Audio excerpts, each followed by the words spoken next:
Hello dears, welcome back to Xylem learning. എല്ലാ മക്കളും അടിപൊളിയായിട്ടിരിക്കുന്നു. സ്കൂളിലൊക്കെ പോയിട്ട് ഒരു പുതിയ പുതിയ ടോപ്പിക്കുകൾ ഇങ്ങനെ പഠിക്കുമ്പോൾ നല്ല ഉഷാറായിട്ട് പഠനം മുന്നോട്ട് പോവുകയാണ്. NMMS പഠിക്കുന്ന കുട്ടികൾ അതും നല്ല സ്ട്രോങ് ആയിട്ട് പഠിക്കുന്നുണ്ടല്ലോ അല്ലെ. അപ്പൊ ബ്രഹ്മോസ് ബാച്ചിൽ ജോയിൻ ചെയ്യാൻ ബാക്കിയുണ്ടെങ്കിൽ വേഗം തന്നെ ജോയിൻ ചെയ്യാം. ഫ്രീ ആയിട്ട് നിങ്ങൾക്ക് പഠിക്കാവുന്നതാണ്. ആൻഡ് ക്രിസ്മസ് എക്സാം തകർക്കണം, നേരത്തെ പറ്റിയ അബദ്ധങ്ങളൊക്കെ മാറ്റണം എന്നുണ്ടെങ്കിൽ വേഗം തന്നെ നമ്മുടെ യോദ്ധ ബാച്ചിലേക്കും വരാൻ മറക്കണ്ട. അപ്പോൾ നമ്മൾ ഇന്ന് പഠിക്കാൻ പോകുന്നത് ഇന്നത്തെ ഒരു കുട്ടി വീഡിയോ ആയിട്ട് അമിച്ച വന്നിട്ടുള്ളത് ഏതൊക്കെയാണ് നമ്മുടെ സെല്ലിലെ സെൽ ഓർഗനൽസ്, കോശ അംഗങ്ങൾ എന്നാണ്. അപ്പൊ നമ്മുടെ ബോഡിയിൽ നമുക്ക് ഹൃദയമുണ്ട്, തലയുണ്ട്, കൈയുണ്ട്, കാലുണ്ട്, വിവിധ അവയവങ്ങൾ അല്ലെങ്കിൽ ഓർഗൻസ് ഉണ്ട് അല്ലെ. അതേപോലെ തന്നെ സെല്ലിന്റെ ഉള്ളിൽ കാണുന്ന വിവിധ തരമുള്ള അവയവങ്ങളെ അല്ലെങ്കിൽ അതിന്റെ ഭാഗങ്ങളെ നമ്മൾ പറയുന്നതാണ് സെൽ ഓർഗനൽസ് അല്ലെങ്കിൽ കോശ അംഗങ്ങൾ എന്ന്. So they are part perform the function necessary for the survival and functioning of the cell. കോശത്തിന്റെ ഉള്ളിൽ നടക്കുന്ന എല്ലാ പ്രവർത്തനങ്ങളെയും സഹായിക്കുന്നതാണ് നമ്മുടെ കോശാംഗങ്ങൾ എന്ന് പറയുന്നത്. അപ്പൊ അതിലാദ്യം നമ്മൾ പഠിക്കുന്നത് ന്യൂക്ലിയസ് ആണ്, മർമ്മം. നമുക്ക് കോശം നോക്കിയാൽ നിങ്ങൾക്ക് കാണാൻ പറ്റും, കോശത്തിന്റെ ഏറ്റവും സെന്ററിലായിട്ട് അല്ലെങ്കിൽ പ്ലാന്റ് എടുത്താൽ നമുക്ക് സെന്ററായിട്ട് കാണാൻ പറ്റത്തില്ല. പക്ഷേ ഒരു സെല്ലിന്റെ കാര്യങ്ങളെ മുഴുവൻ നിയന്ത്രിക്കുന്നത് ആരാണ്? നമ്മുടെ ന്യൂക്ലിയസ് അല്ലെങ്കിൽ മർമ്മമാണ്. ഇതിന്റെ ഉള്ളിൽ നിങ്ങൾക്ക് ഇതുപോലത്തെ നെറ്റ്വർക്ക് പോലെ ഭാഗങ്ങൾ കാണാം. അതാണ് ക്രൊമാറ്റിൻ റെട്ടിക്കുലം അല്ലെങ്കിൽ ക്രൊമാറ്റിൻ ജാലിക എന്ന് പറയുന്നത്. And during cell division this chromatin network contains to form chromosome. നിങ്ങൾ ഇപ്പൊ കണ്ട ഈ നൂല് പോലെയുള്ള ഭാഗം ഒരു സെല്ല് ഡിവൈഡ് ചെയ്യുന്നു. കോശ വിഭജനം നടന്നിട്ടാണല്ലോ പുതിയ കോശങ്ങൾ ഉണ്ടാവുന്നത്. അപ്പൊ ആ കോശം വിഭജിച്ച് പുതിയതാവാൻ പോകുമ്പോൾ ഈ നൂല് പോലെയുള്ള ക്രൊമാറ്റിൻ എന്താകുന്നു? ഇതുപോലെ കണ്ടൻസ് ചെയ്ത് ക്രോമസോമായിട്ട് മാറുന്നു. അപ്പോൾ ഡിവിഷന്റെ സമയത്ത് ക്രൊമാറ്റിൻ റെട്ടിക്കുലം അല്ലെങ്കിൽ ക്രൊമാറ്റിൻ ജാലിക എന്തായിട്ട് മാറുന്നു? ക്രോമസോമായിട്ട് മാറുന്നു. ക്ലിയർ ആണോ? ഇനി ഈ ക്രൊമാറ്റിൻ നമ്മൾ കാണുന്ന ഈ ഒരു ഫ്ലൂയിഡ്, ഇവിടെ ഒരു ദ്രവം പോലെ കാണാൻ പറ്റും, അതിനെ നമ്മൾ പറയുന്നത് ന്യൂക്ലിയോപ്ലാസം എന്നാണ് കേട്ടോ. ന്യൂക്ലിയോപ്ലാസം. ക്രൊമാറ്റിൻ ജാലിക കാണുന്ന ദ്രാവകം എന്ന് പറയുന്നത് ന്യൂക്ലിയോപ്ലാസം അല്ലെങ്കിൽ മർമ്മ ദ്രവം എന്ന് പറയും. ആൻഡ് കോശ വിഭജന സമയത്ത് ക്രോമസോമുമായി മാറുന്നു. മർമ്മത്തിനുള്ളിൽ മർമ്മകം എന്ന ഭാവം കൂടിയുണ്ട്. ഈ ന്യൂക്ലിയസിന്റെ ഉള്ളിൽ നമുക്കൊരു സെന്റർ ഭാഗം കാണാം, അതിനെ പറയുന്നത് മർമ്മകം എന്നാണ്. അടുത്തത് ഗോൾഗി അപ്പാരറ്റസ് ആണ്. രണ്ടാമത്തെ നമ്മുടെ സെൽ ഓർഗനല് ഗോൾഗി അപ്പാരറ്റസ്. ഇതായത് their cell organelles appear as stacked membrane layer. ഒരു കോശത്തിൽ അടുക്കി വെച്ച സ്ഥലപാളികളായിട്ടാണ് നമുക്ക് കാണാൻ പറ്റുക. Transport protein lipids to various parts of cell outside the cell wrapped in membrane sac. Golgi അപ്പാരറ്റസിന് എന്തുണ്ട്? സ്ഥലമുണ്ട്, മെംബ്രെയിൻ ബൗണ്ട് ആയിട്ടുള്ളതാണ്. കാരണം അതുകൊണ്ട് തന്നെ ഇവർ യൂക്കാരിയോട്ട് സെല്ലത്തിലേ കാണുള്ളൂ, പ്രോക്കാരിയോട്ട് കോശത്തിൽ നമുക്ക് കാണാൻ പറ്റത്തില്ല. അപ്പം ഗോൾഗി അപ്പാരറ്റസ് എവിടെ കാണും? യൂക്കാരിയോട്ട് സെല്ലിൽ കാണും, പ്രോക്കാരിയോട്ടിൽ കാണാൻ പറ്റത്തില്ല. ഇവർക്ക് മെംബ്രെയിൻ ബൗണ്ട് ആണ്. ആൻഡ് ഇവർ എന്തിനാ ഹെൽപ്പ് ചെയ്യുന്നത്? That transport protein and lipid. പ്രോട്ടീനുകളും ലിപ്പിഡുകളും സ്ഥലസഞ്ചികളിൽ പൊതിഞ്ഞ് കോശത്തിന്റെ വിവിധ ഭാഗങ്ങളിലേക്ക് എത്തുന്നു. പ്രോട്ടീനുകളെ ലിപ്പിഡുകളെയും ആവശ്യ സ്ഥലത്തേക്ക് കൊണ്ടെത്തുക എന്നുള്ളതാണ് ആരുടെ ധർമ്മം? ഗോൾഗി അപ്പാരറ്റസിന്റെ ധർമ്മം. അപ്പൊ അത് മറന്നു പോവരുത്. പിന്നെ മൂന്നാമത്തേത് എൻഡോപ്ലാസ്മിക് റെട്ടിക്കുലം. ഇപ്പം വരച്ച് നോക്കുകയാണെങ്കിൽ നമ്മളിപ്പോൾ ഒരു സെല്ല് വരച്ചു. നമ്മൾ ആദ്യം ഇപ്പം ന്യൂക്ലിയസിന്റെ കാര്യം പറഞ്ഞു, ഉള്ളിൽ മർമ്മകമുണ്ട്, ഇവിടെ നൂല് പോലെയുള്ള ക്രൊമാറ്റിൻ റെട്ടിക്കുലം ഉണ്ട് എന്നൊക്കെ നമ്മൾ പറഞ്ഞു. ഈ ക്രൊമാറ്റിൻ റെട്ടിക്കുലം അല്ലെങ്കിൽ ന്യൂക്ലിയസിന്റെ തൊട്ട് താഴെയായിട്ട് ഇതുപോലെ പരന്ന് കിടക്കുന്ന ഒരാളെ നമുക്ക് കാണാൻ പറ്റും. അതാണ് ആര്? Endoplasmic reticulum. Endoplasmic reticulum.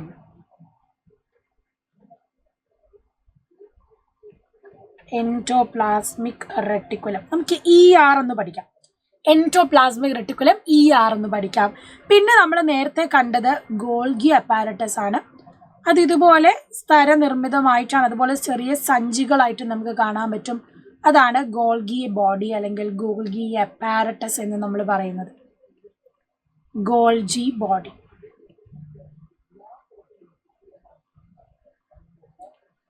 Ready?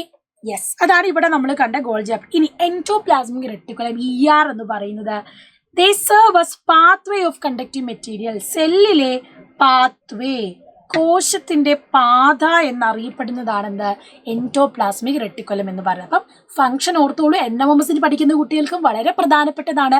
കോശത്തിനുള്ളിൽ materials transport ചെയ്യുന്ന ഒരു വഴിയാണെന്ത് ഗോൾഗി അപ്പാരറ്റ്. അപ്പൊ ന്യൂക്ലിയസിൽ അവിടെ നിന്ന് വരുന്ന ആൾക്കാർ ഇതിന്റെ ഇടയിൽ കൂടെ കൊണ്ടുവന്ന് വിടുവാന് നമ്മുടെ ഈ എൻഡോപ്ലാസ്മിക് റെട്ടിക്കുലം. അപ്പൊ നീക്കം ചെയ്യുന്നതിനും ഇത് സഹായിക്കുന്നു. ആവശ്യമായ വസ്തുക്കളെ കൊണ്ടുപോകുന്നതിനും പുറത്തോട്ട് എത്തിക്കാനും ആവശ്യമുള്ളതിന് ഉള്ളിലേക്ക് എത്തിക്കാനും. അപ്പം കോശദ്രവ്യം സൈറ്റോപ്ലാസത്തിൽ നിന്ന് ന്യൂക്ലിയസിലേക്ക് ഒരു സാധനം പോകണമെങ്കിലും ന്യൂക്ലിയസിൽ നിന്ന് പുറത്തോട്ടൊരു സാധനം വരണമെങ്കിലും ആ ഒരു പാത്വേ ആയിട്ട് നിൽക്കുന്നത് ആരാണ്? എൻഡോപ്ലാസ്മിക് റെട്ടിക്കുലമാണ്. അത് പാത്വേ ഓഫ് ദ സെൽ എന്ന് പറയും.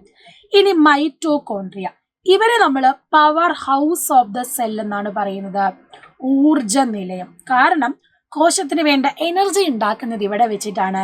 Centre of this energy production centre of the store energy obtain from oxidation of glucose and distributed as when required. അപ്പം നമ്മൾ കഴിക്കുന്ന ഭക്ഷണത്തിൽ നിന്നും ഓക്സിജന്റെ ഉപയോഗത്താൽ ഇവർ ഊർജ്ജം ഉണ്ടാക്കുകയാണ്.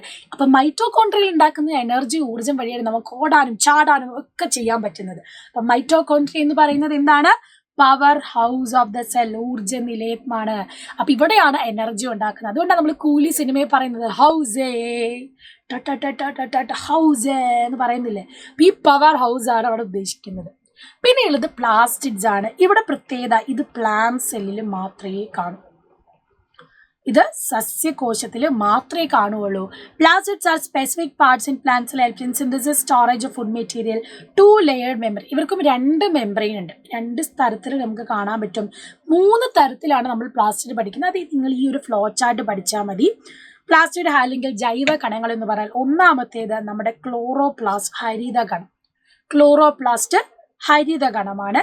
രണ്ടാമത്തേത് ക്രോമോപ്ലാസ്റ്റ് ആണ്, വർണ്ണകണം. 1 ക്ലോറോ ആണ് ഹരിതകണം, 2 ക്രോമോ ആണ് വർണ്ണകണം. പിന്നെ ഉള്ളതെന്ന് പറയുന്നത് ല്യൂക്കോപ്ലാസ്റ്റ്, ശ്വേതകണം. ല്യൂക്കോപ്ലാസ്റ്റ് ശ്വേതകണം. 1 ക്ലോറോപ്ലാസ്റ്റ് എന്ന് പറഞ്ഞാൽ നമുക്ക് ഹരിതകം, ക്ലോറോഫിൽ പിഗ്മെന്റ് കാണാൻ പറ്റും. ഇവിടെ ക്ലോറോഫിൽ പിഗ്മെന്റ് കാണാൻ പറ്റും, ഹരിതകം. അതുകൊണ്ടാണ് ഇലകൾക്കൊക്കെ പച്ച നിറം കിട്ടുന്നത്. അപ്പൊ ഇലകൾക്ക് പച്ച നിറം കൊടുക്കുന്ന ക്ലോറോപ്ലാസ്റ്റ് ആണ്. അത് മാത്രമല്ല, സൂര്യപ്രകാശത്തെ അബ്സോർബ് ചെയ്യുക, സൺലൈറ്റിനെ അബ്സോർബ് ചെയ്ത് പ്രകാശ സംശ്ലേഷണത്തിന് ഹെൽപ്പ് ചെയ്യുന്നു. അവിടെ ഭക്ഷണം ഉണ്ടാക്കാൻ സഹായിക്കുന്നത് ആരാ? നമ്മുടെ ക്ലോറോപ്ലാസ്റ്റ് ആണ്.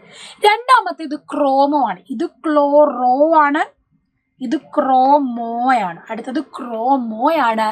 ഇവിടെ ക്രോമോ എന്ന് പറഞ്ഞാൽ നിറം എന്നാണ് അർത്ഥം. നമ്മുടെ പഴുത്ത മാങ്ങയ്ക്ക് നല്ല ഓറഞ്ച് കളർ ഉണ്ട്, പിന്നെ ചീരയ്ക്ക് നല്ല ചുവപ്പ് നിറം, ആപ്പിളിന് ചുവപ്പ് നിറം, ക്യാരറ്റിനൊക്കെ നല്ല ഓറഞ്ച് കളറ്. ഇപ്പം പൂക്കൾക്കും പഴങ്ങൾക്കൊക്കെ നല്ല കളർഫുൾ ആയിട്ട് നമുക്ക് കാണാൻ പറ്റുന്നത് എന്തുകൊണ്ടാണ്? ഈ ക്രോമോപ്ലാസ്റ്റ് അല്ലെങ്കിൽ വർണ്ണകണം ഉള്ളത് കൊണ്ടാണ്. വർണ്ണം എന്ന് പറഞ്ഞാൽ നിറമാണ്. അപ്പം വർണ്ണകണം ക്രോമോ എന്ന് ഓർത്താൽ മതി. അപ്പം പ്രൊവൈഡ് കളർ അല്ലെ, നിറം നൽകുന്ന ആൾക്കാരാണ്.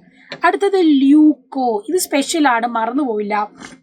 ശ്വേതകണം അല്ലെങ്കിൽ ലുക്കോ, ലുക്കാച്ച് എന്ന് പഠിച്ചാൽ മതി. ലുക്കോപ്ലാസ്റ്റ് അല്ലെങ്കിൽ ശ്വേതകണം ഫുഡ് സ്റ്റോർ ചെയ്യുന്നു. ഇവിടെ ഫുഡ് സ്റ്റോറേജ് ചെയ്യുന്നു. ഭക്ഷണം അവിടെ സംഭരിച്ച് വെക്കുന്നതാണ് ആര്? ശേഖരിച്ച് വെക്കുന്ന ആളാണ് ആര്? ല്യൂക്കോപ്ലാസ്റ്റ്. പ്ലാസ്റ്റിഡ്സിന്റെ ഫംഗ്ഷൻ ഇത് 3 എണ്ണമാണ്: ക്ലോറോപ്ലാസ്റ്റ്, ക്രോമോപ്ലാസ്റ്റ്, ല്യൂക്കോപ്ലാസ്റ്റ്. ആ ധർമ്മം അങ്ങനെ തന്നെ പഠിക്കാം. ഡീറ്റെയിൽ ആയിട്ട് മിസ് അവിടെ കൊടുത്തിട്ടുണ്ട്. അപ്പം ഇങ്ങനെയാണ് കാണുക. ഗ്രീൻ കളറിൽ ക്ലോറോപ്ലാസ്റ്റ്, ക്രോമോപ്ലാസ്റ്റ് പല കളറിൽ കാണാൻ പറ്റും. ഡിഫറെൻറ്റ് കരോട്ടിനാണ്. പിന്നെ സാന്തോഫിൽ നമുക്ക് മഞ്ഞ കളർ, മഞ്ഞളിന് കാണാം. പിന്നെ ആന്തോസയാനിനാണ് ചീര കൊടുക്കുന്നത്. അപ്പം പല കളറിൽ കാണാം. ഇതാണ് ല്യൂക്കോപ്ലാസ്റ്റ്, ശ്വേതകണം. പിന്നെ പ്ലാന്റ് സെല്ലിൽ മാത്രം നമുക്ക് വലിയ വാക്യൂള് കാണാൻ പറ്റും. ഇതാണ് സസ്യകോശം. ഈ സസ്യകോശത്തിൽ കണ്ടോ, ന്യൂക്ലിയസിനേക്കാളും വലിയൊരു ഫേനമാണ്. ഇപ്പം store water, nutrients and waste, ജലം, പോഷകങ്ങൾ, മാലിന്യങ്ങൾ എന്നിവ സംഭരിക്കുന്നു. സസ്യകോശങ്ങളിൽ പൊതുവെ വലിയ ഫേനങ്ങൾ നമുക്ക് കാണാൻ പറ്റും. അപ്പം ഇതുപോലെ വലിയ ഫേനം കാണാൻ പറ്റുന്നതാണെന്ത്? നമുക്ക് സസ്യകോശത്തിൽ ഇവർ വാട്ടറും മറ്റ് വേസ്റ്റ് മെറ്റീരിയൽസ് ഒക്കെ സ്റ്റോർ ചെയ്യുന്നതാണെന്ത്? വാക്യൂൾ എന്ന് നമ്മൾ പറയുന്നത്. That is ഫേനം. പ്രോകാരിയോട്ടിലും യൂകാരിയോട്ടിലും ഒരേപോലെ കാണും. ഇത് നിങ്ങൾക്ക് NMMSന് ചോദിക്കുന്നതാണ്. പ്രോകാരിയോട്ടിലും അതുപോലെ തന്നെ യൂകാരിയോട്ടിലും. പ്രോകാരിയോട്ടിൽ കാണും, യൂകാരിയോട്ടിൽ കാണും, അതുപോലെ തന്നെ സസ്യകോശത്തിലും ജന്തുകോശത്തിലും രണ്ടിടത്തും ഒരേപോലെ കാണുന്ന മെംബ്രെയിൻ ഇല്ലാത്ത സെൽ ഓർഗനലാണ് റൈബോസോം എന്ന് പറയുന്നത്. Found in the cytoplasm either freely attached to endoplasmic reticulum, functions and protein synthesis. ഇവരുടെ ഫങ്ഷൻ എന്ന് പറഞ്ഞാൽ പ്രോട്ടീൻ നിർമ്മിക്കുക എന്നുള്ളതാണ്, പ്രോട്ടീനെ ഉണ്ടാക്കുക എന്നുള്ളതാണ്. ഇവര് വെറുതെ സെല്ലിന്റെ ഉള്ളിൽ കാണാം, ഇവര് വെറുതെ ഇങ്ങനെ സെല്ലിന്റെ ഉള്ളിൽ അവിടെ ഇവിടെയായിട്ട് ഇങ്ങനെ ചെതറിക്കിടക്കുന്നതായിട്ട് നമുക്ക് കാണാൻ പറ്റും.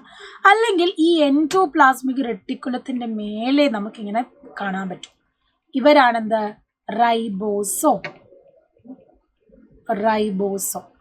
പിന്നെ നമ്മൾ ഒരാളെ പറഞ്ഞിരുന്നു, മൈറ്റോകോൺട്രിയ.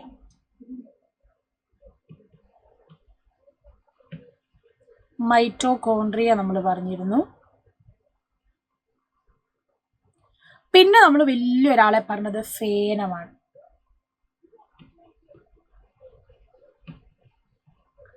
ഫേനം. ഇത് വാക്യൂൾ, ഫേനം. ഇത് മൈറ്റോകോൺട്രിയ. അപ്പൊ NMMSന് പഠിക്കുന്നവരും ക്രിസ്മസ് എക്സാമിന് പഠിക്കുന്നവരും ഒക്കെ വൃത്തിയിൽ ഓർത്ത് വെച്ചോളാം. പിന്നെ നമുക്ക് പ്ലാന്റ് സെല്ലിൽ കാണാൻ പറ്റുന്നതാണ് നമ്മുടെ ക്ലോറോപ്ലാസ്റ്റ്. ഇതുപോലെ പ്ലാസിഡ്സും കാണാൻ പറ്റും, ഹരിത കണം. അപ്പൊ ഇങ്ങനെ സെല്ലിന്റെ ഉള്ളിൽ ഇങ്ങനെ പല ഫങ്ഷൻസ് ചെയ്യാനായിട്ട് കാണുന്ന ആൾക്കാരാണെന്ത്? സെൽ ഓർഗനൽസ് എന്ന് പറയുന്നത്. അപ്പൊ റൈബോസോം ഓർത്ത് വെച്ചുള്ള പ്രോട്ടീൻ നിർമ്മിക്കുന്ന ആളാണ്. സൈറ്റോപ്ലാസം അല്ലെങ്കിൽ കോശദ്രവ്യത്തിൽ വെറുതെ നമുക്ക് കിടക്കുന്ന കാണാം, അല്ലെങ്കിൽ എവിടെ കാണും? എൻഡോപ്ലാസ്മിക് റെട്ടിക്കുലത്തിന്റെ മേലെ പറ്റിപ്പിടിച്ച് നിൽക്കുന്നതും കാണാം. സോ ഇവിടെ കാണാൻ പറ്റും പ്രോട്ടീൻ സിന്തസിസ് ആണ് ഇവരുടെ ഫങ്ഷൻ എന്ന് പറയുന്നത്. ഇനി കുറച്ച് ക്വസ്റ്റ്യൻസ് നോക്കാം. Which among the following is not a prokaryote? Prokaryote അല്ലാത്തതാണ് മൈക്കോപ്ലാസ്മ, അമീബ, ബാക്ടീരിയ, സയനോബാക്ടീരിയ. അമീബയാണ് എന്ത്? യൂകാരിയോട്ട് ആയിട്ട് വരുന്നത്. അപ്പോൾ കറക്റ്റ് ഓപ്ഷൻ അമീബയാണ് വരിക. Find out the one and write common features of others. Carotene, chlorophyll, chloroplast, xanthophyll. ഇതിലാരാണ്? ക്ലോറോപ്ലാസ്റ്റ് ആണ്. ബാക്കിയെല്ലാം എന്താ? പിഗ്മെന്റുകളാണ്. ഈ ക്രോമോപ്ലാസ്റ്റ് അല്ലെങ്കിൽ വർണ്ണകണം ഉണ്ടാക്കുന്ന പലതരത്തിലുള്ള നിറങ്ങളാണെന്ത്? നിറങ്ങൾ ഉണ്ടാക്കുന്ന പിഗ്മെന്റുകളാണ് സാന്തോഫിൽ, കരോട്ടിൻ, ക്ലോറോഫിൽ. ക്ലോറോപ്ലാസ്റ്റ് മാത്രമാണ് അവിടെ ഏതോ ഒരു പ്ലാസ്റ്റിഡ് ആയിട്ട് പറയുന്നത്. ഇനി analyse statement given below and write the reasons. As fruits ripen, their color and taste changes. അല്ലേ? പഴങ്ങൾ പഴുക്കുമ്പം കളറ് മാറുന്നുണ്ട്, ടേസ്റ്റ് മാറുന്നുണ്ട്. കാരണം എന്താ? കളറ് മാറാനുള്ള കാരണം ക്ലോറോപ്ലാസ്റ്റ് അവിടെ എന്തായിട്ട് മാറുന്നു? ക്രോമോപ്ലാസ്റ്റ് ആയിട്ട് മാറുന്നത് കൊണ്ടാണ്. ഹരിതഗണം എന്തായിട്ട് മാറുന്നു? വർണ്ണഗണമായിട്ട് മാറുന്നു. അതുപോലെ തന്നെ സ്റ്റാർച്ച് എന്തായി മാറുന്നു? ഷുഗർ, സുക്രൂസ് ആയിട്ട് മാറുന്നു. അല്ലേ? അന്നജം, അവിടെ സൂക്ഷിച്ചു വെച്ചിട്ടുള്ള അന്നജം എന്തായി മാറുന്നു? പഞ്ചസാര, മധുരമായിട്ട് മാറുന്നു. അതാണ് അവിടുത്തെ വ്യത്യാസം എന്ന് പറയുന്നത്. Correct mistakes if any in the underline parts of the given word. താഴെ തന്നിട്ടുള്ള ജോഡികളിൽ അടിവരയിട്ട പദങ്ങളിൽ തെറ്റുണ്ടെങ്കിൽ തിരുത്തി എഴുതുക എന്നുള്ളതാണ്. ഇതിൽ ഏതെങ്കിലും മിസ്റ്റേക്ക് ഉണ്ടെങ്കിൽ അത് നിങ്ങൾ കണ്ടെത്തി എഴുതുക. എന്നിട്ട് എന്ത് ചെയ്യണം? കമന്റ് ബോക്സിൽ കമന്റ് ചെയ്യണം. കേട്ടല്ലോ? അപ്പൊ കറക്റ്റ് ഏതാണെന്ന് നോക്കിയിട്ട് ആൻസർ ചെയ്യുക. കൂടുതൽ സെൽ ഓർഗനൽസിന്റെ ഫംഗ്ഷൻ ഒക്കെ ഡിസ്കസ് ചെയ്യാൻ വേണ്ടി മിസ് വീണ്ടും വരുന്നതാണ്. അപ്പം ഏതൊക്കെ ഭാഗമാണ് നിങ്ങൾക്ക് മനസ്സിലാവാത്തുള്ളത്, കൂടുതലായിട്ട് ഏതെങ്കിലും ഭാഗം പറഞ്ഞു തരേണ്ടതായിട്ടുണ്ടോ എന്നൊക്കെ നിങ്ങൾ എന്ത് ചെയ്യുക? കമന്റ് ബോക്സിൽ കമന്റ് ചെയ്യുക. ടിഷ്യൂ സിസ്റ്റം നമുക്ക് പഠിക്കാനുണ്ട്. ഇത് കഴിഞ്ഞിട്ട് അത് നമ്മൾ അടുത്ത ലൈവിൽ ഡിസ്കസ് ചെയ്യുന്നതാണ്. അപ്പൊ ജോയിൻ ചെയ്യാൻ ബാക്കിയുള്ളവരൊക്കെ വേഗം തന്നെ നമ്മുടെ യൂത്ത് ബാച്ചിലേക്ക് ജോയിൻ ചെയ്യുക. അടിപൊളിയായിട്ട് പഠിക്കാം. ബൈ.